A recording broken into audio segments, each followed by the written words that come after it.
Се трошат последните количини од антиковид вакцините во Македонија. Со завчерашните залихи од 5000 дози и пратката на Pfizer од 11700 дози кои во земјава пристигнаа вчера. Нема доволно количини ниту да се задоволат потребите за вакцинација за еден ден, ако се земе предвид темпото на вакцинирање од пред 2 недели кога дневно беа аплицирани и по 13000 вакцини.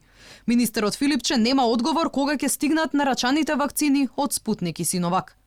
Можно е нешто да се намалат бројките од тие 12-13 илјади кои што беа претходно, меѓутоа тоа ќе биде така само оваа недела. Веќе од следната јас очекувам со сите тие вакцини кои што оваа недела ќе пристигнат истите бројки да ги постигнеме. Така да и сега во овој момент има вакцинација, зборувам за првата доза.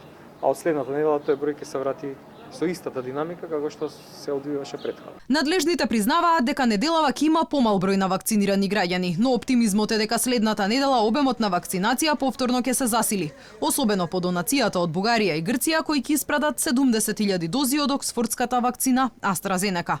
Но останува дилемата кој ќе се вакцинира со вакцините кои се наменети за највозрасната група на граѓани, пред се поради фактот дека близу 42% од пријавените граѓани на над 60 годишна возраст се веќе имунизирани.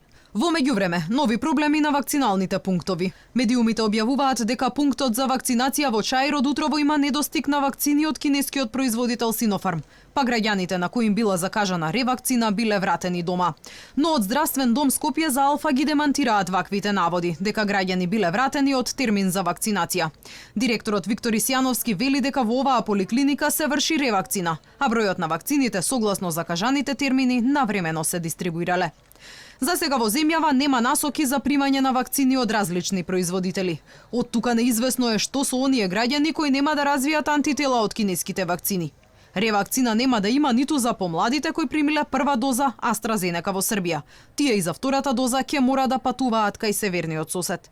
Инаку на веб страницата Вакцинација МК пријавени се близу 434.000 граѓани, а досега имунизирани биле 237.000 или нешто над половина од пријавените.